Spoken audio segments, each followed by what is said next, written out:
The federal ఆంధ్రప్రదేశ్కి స్వాగతం. ఆంధ్రప్రదేశ్లో ఐఏఎస్ ఐపీఎస్ అధికారులకు గడ్డు కాలం నడుస్తోంది. గతంలో ఎన్నడూ లేని విధంగా రాష్ట్ర విభజన తర్వాత ఆంధ్రప్రదేశ్లో ఇలాంటి వాతావరణం నెలకొంది.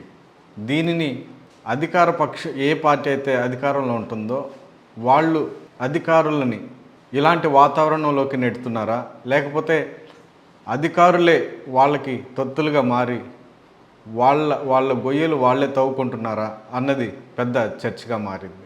అధికారంలో ఏ పార్టీ ఉంటే ఆ పార్టీకి అనుకూలంగా వ్యవహరించడం, వాళ్ళు చెప్పింది చెప్పినట్టు చేయడం, దాంట్లో వచ్చే సమస్యలు లేకపోతే కాన్సిక్వెన్సెస్, లేకపోతే న్యాయపరమైన సమస్యలు, లేకపోతే ఎట్లాంటి ఇబ్బందులు వస్తాయో అన్న విషయాలు పాలకులకి చెప్పకుండా వాళ్ళు చెప్పిందే తడువుగా అధికారులే రాజకీయ నాయకులుగా వ్యవహరిస్తూ ఇలా చేయడం వల్ల అధికార యంత్రాంగానికి మొత్తం ఇబ్బందులు తలెత్తుతున్నాయి, చెడ్డ పేరు వస్తుంది, బ్యాడ్ నేమ్ వస్తుంది అన్న చర్చ ఆంధ్రప్రదేశ్లో పెద్ద ఎత్తున తెరపైకి వచ్చింది. 2014 తర్వాత ఉమ్మడి రాష్ట్రంలో ఎప్పుడు ఇట్లాంటి వాతావరణం లేదు. ఆంధ్రప్రదేశ్ రాష్ట్రం ఏర్పడిన నాటి నుంచి మళ్ళా 2014లో విభజన జరిగేంత వరకు ఇట్లాంటి వాతావరణం ఎప్పుడూ లేదు. ఎగ్జిక్యూటివ్ అనేది తన పరిధిని ఎప్పుడూ మించలేదు, పరిధిని దాటలేదు, వాళ్ళ లిమిట్స్ని వాళ్ళ నిబంధనల్ని ఎప్పుడూ అతిక్రమించింది లేదు, అధికారుల మీద ఇలాంటి కేసులు నమోదైంది లేదు, జైలు పాలయ్యింది లేదు, కోర్టుల చుట్టూ తిరిగింది లేదు అన్న చర్చ కూడా ఉంది. విభజన తర్వాత ఈ వాతావరణం, ఈ ధోరణి ఎక్కువైంది అన్న చర్చ కూడా ఉంది. అధికారులు ఏ సమస్య అయినా, అంటే పాలకులు ఏదైనా పాలసీ కానీ లేకపోతే ఏదైనా పని చెప్పినప్పుడు కానీ, పలానా ఫైల్ ఇలా చేయండి అని చెప్పినప్పుడు కానీ, దానివల్ల వచ్చే కాన్సిక్వెన్సెస్ కానీ, ఇబ్బందులు కానీ, సమస్యలు కానీ పాలకులకి చెప్పి వివరించాల్సిన బాధ్యత అధికారులపైన ఉంటుంది.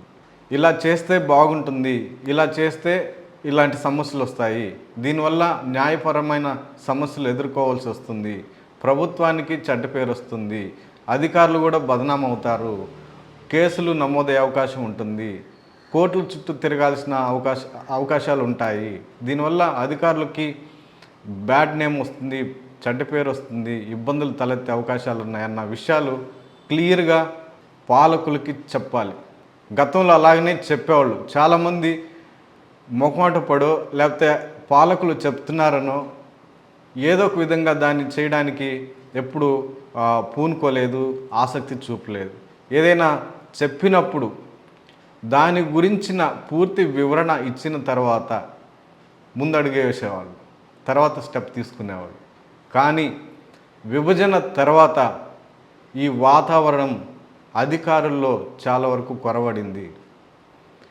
పాలకులు చెప్పిన విధంగా ఫైల్ తయారు చేయడం, దానివల్ల వచ్చే ఇబ్బందులు ఎదుర్కోవడం అనేది కూడా వీళ్ళకి పరిపాటిగా మారింది అన్న చర్చ కూడా ఉంది.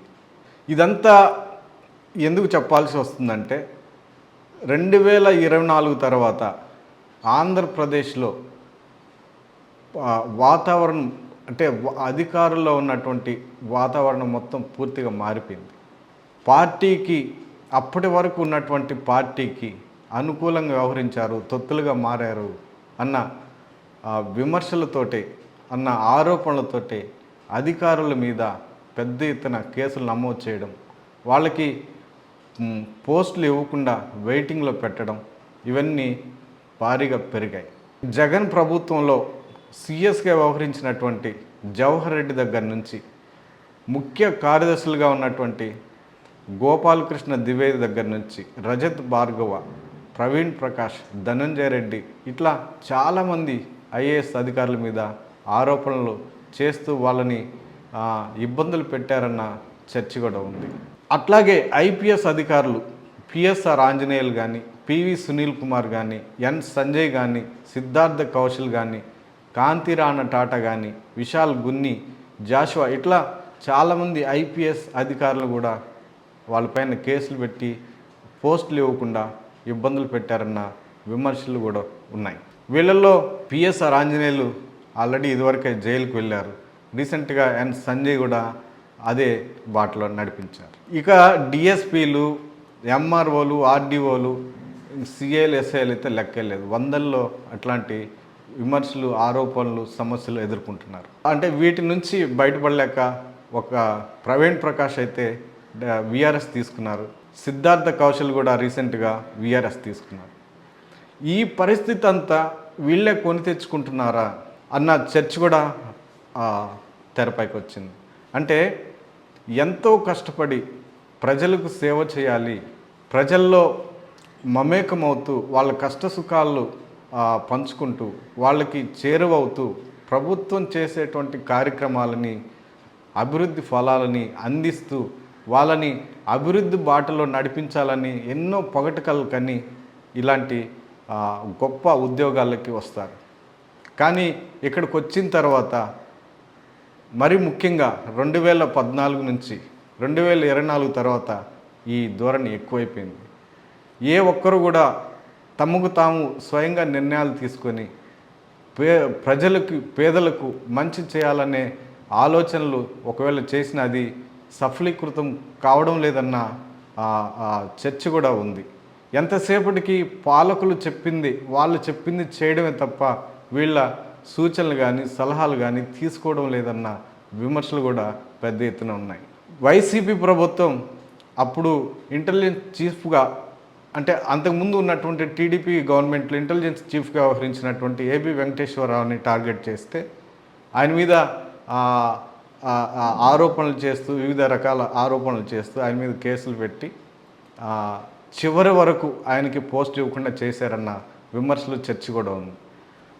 ఈ నేపథ్యంలో తర్వాత అధికారంలోకి వచ్చినటువంటి కూటమి ప్రభుత్వం మిగతా దాదాపు ఒక 10-15 మంది మొత్తం మీద ఐఏఎస్, ఐపీఎస్ అధికారుల మీద కక్షపూరితంగా వ్యవహరిస్తుందన్న చర్చ, విమర్శలు కూడా ఉన్నాయి.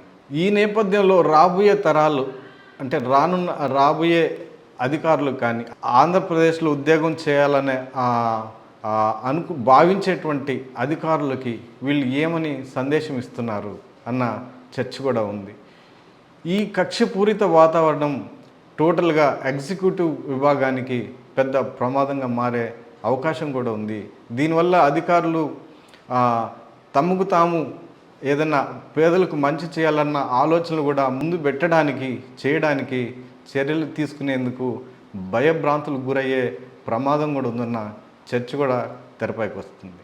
ఈ నేపథ్యంలో ప్రభుత్వాలు, అధికారుల మధ్య సమన్వయం ఎలా ఉండబోతుంది, ఎలా చేసుకుంటారు, వీళ్ళిద్దరూ కలిసి పరిపాలనని ఏ విధంగా సాగిస్తారు, అధికారులు కేసుల నుంచి ఎలా తప్పించుకుంటారు, కేసులు లేకుండా ఎలా ముందస్తుగా వాళ్ళు ఆలోచనలు చేసుకుంటారు అన్నది భవిష్యత్తులో చూద్దాం.